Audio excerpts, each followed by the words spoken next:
Alright guys, what's going on?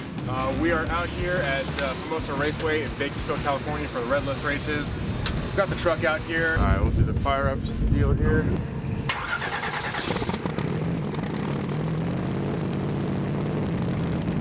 What the frick is going on here? We literally just unloaded the truck, clearly, and went to go fire it up, and I think I got an injector stuck wide open, so literally just coated the whole side of the truck and fuel out the exhaust. So we're just pulling it apart now and trying to see what's going on with it, because nothing's ever easy. If it was, everyone would be doing this.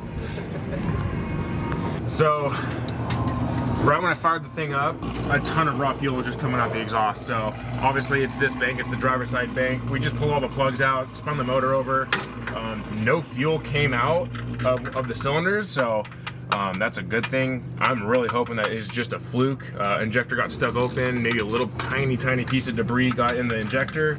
Okay, so we have the billet atomizers out of here. We have the other set of precision 550s in, so now we're running on twin 550s per cylinder. These injectors are just bulletproof. Only reason I switched to atomizers is just to get a little bit more fuel in this motor, because it's gonna need it once we really start leaning on it. So back to the old tried and true precisions. All right, so now we're gonna go back into the Holley EFI system here and change all the injector data. We're gonna save this and go flash it into the truck, and hopefully this thing will fire up.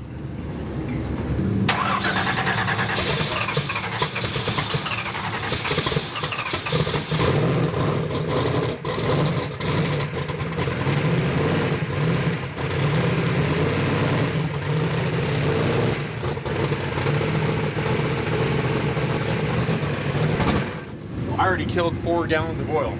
So much fuel went in the cylinder and basically tried to hydrolock the cylinders that it goes past the rings, it goes into oil, and I can already see it down in here. It's starting to get a little bubbly, a little like foamy right down here in the clear view. The only way to kind of fix that is get the oil real hot so it boils the fuel out of the oil. So once this thing's up and running right, we'll go ahead and do that. Damn it! This right here is a billet atomizer. This is the Precision 550. So this injector flows 800 pounds of fuel per hour. This is 550 pounds per hour. These are like bulletproof injectors, these Precisions. They just kind of, the needle that goes side to side like this into the body, fuel flow throws down like this. Whereas this is a little bit more complicated. There's a needle and a seat that goes up and down in the injector. It picks the needle up when it wants to spray, and it puts the needle down on the seat when it wants to shut the fuel off. So the nice thing about atomizers, I'll show you here. See that little screen right there? That promotes a really nice spray pattern for better atomization versus the Precision, where it's just an open hole. You can imagine this, what the fuel looks like coming out of this versus this. A lot nicer coming out of the atomizer. That's why the truck runs better, runs cleaner, has a more efficient burn with these injectors. So that's what we're up to right now. We're gonna put the good injectors back in this thing that we thought were bad. I think we're gonna be good to go. So basically what happened, long story short, yesterday when I was diagnosing some boost controller issues, we adjusted a parameter to fool the map sensor to think the engine was in boost when it wasn't even running at all. And we forgot to change that parameter back. So when we went to go actually fire the motor up, it thought it was at 80 pounds of boost, and it put the fuel in it for 80 pounds of boost at idle. So it pretty much just drowned the whole motor. Hopefully we didn't kill the oil too bad, because so much fuel went down past the rings and started milking the oil up. So we'll see. We're gonna fire it up here, make sure it runs clean, get the oil nice and hot so it boils the oil, or boils the fuel out of the oil. So good things. We'll get her done.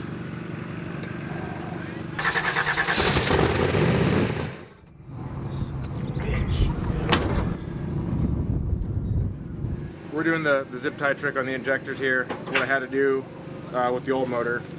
Since the injector bodies were essentially machined a few thousandths too short, you could literally move the injector up and down in the fuel rail and in the intake manifold. So you just put a zip tie underneath the base of it to hold it up into the manifold.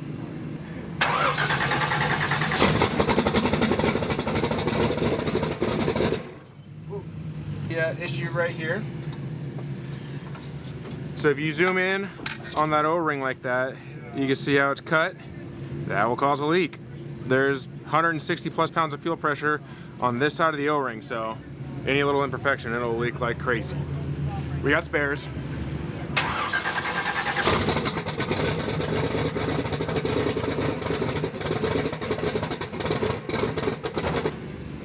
We're good.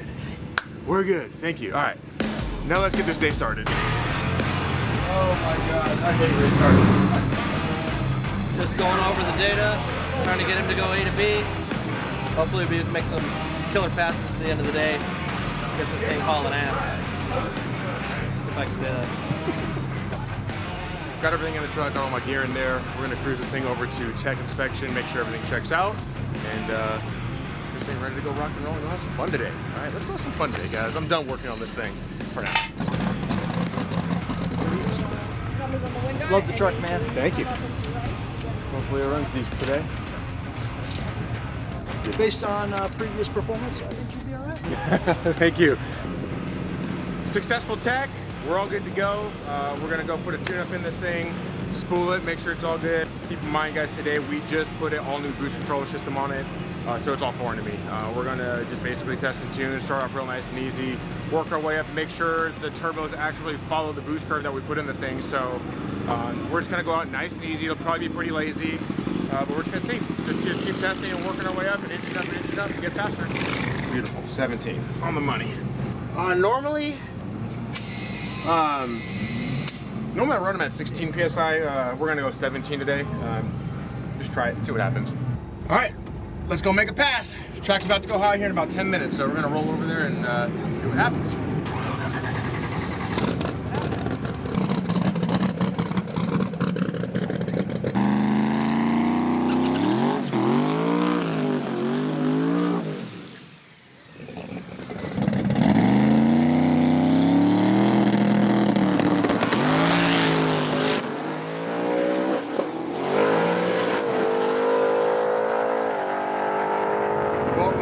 Is I need to go find the nearest cold beer because pull this out. Pull that out. Sweet. That right there is half of the exhaust rocker arm. That sucks, man. We didn't even make it 80 feet and this broke. Bummer freaking deal. That's part of it though. Man, that sucks. I wish we had spare rockers. Here's another pushrod cup that we just found in there, or Daniel just found. Yeah. So number one cylinder, just tore up valve train. We'll have to see, we'll tear it down, see what the heck happened, but that's really the only downside with Hemis. They are really, really hard on valve train. The rocker arms are literally this long, so it is what it is. It just kind of comes with the territory. Oh well, time to go home and go get some ice cream and get a beer.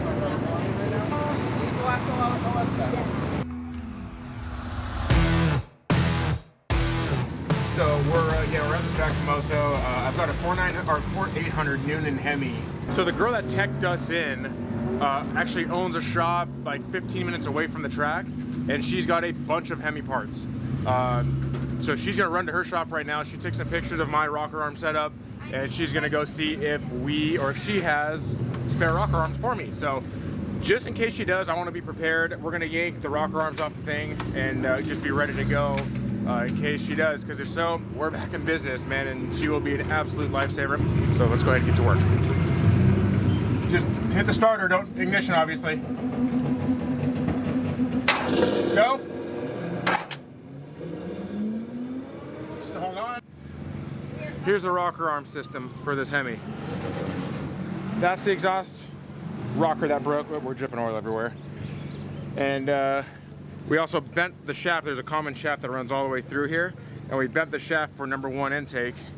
It broke the push rod and it chewed up the rocker arm. No big deal. We got spares coming, so we gonna get it. It's gonna be all right. He's sending two of each, a 1.6 and a 1.7, because I don't know what those I are. believe they're 1.7s. He's sending two of each anyway. Amazing.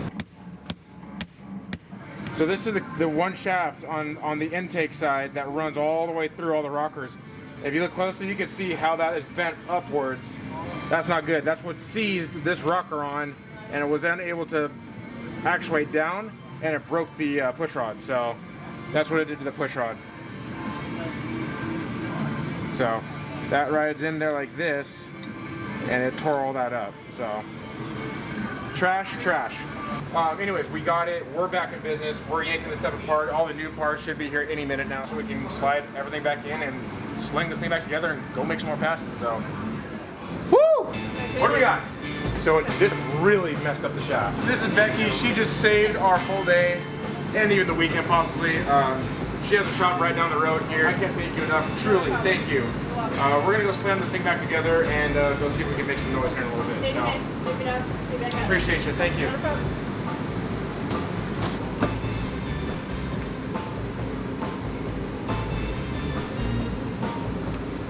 Oh, that won't work.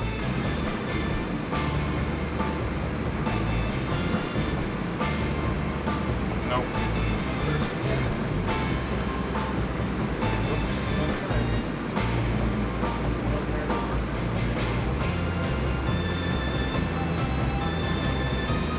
Oh boy. Yeah, these look short. I think I spoke a little too soon. This is my rocker arm. And this is the one that Becky got. So these are the two. These are two different ratios, just in case. But as you can see, mine is a totally different length than these two. So unfortunately, these are not going to work, ladies and gentlemen. And it looks like we are done for the day. But well, damn, we tried. I mean, shoot, I can't thank those guys enough for running back to the shop, taking their time off of their job and doing this for me. But unfortunately, this is a part of the game. Sometimes it's a tough pill to swallow, but when you just keep getting knocked down, you got to get back up, got to keep trying like we've been doing. But there's another test deal going on tomorrow at a different racetrack, so I'm not giving up. We're going to still try and get some parts together, but I think for today we're done. But thank you for joining, guys. I appreciate you guys, and see you on the next one.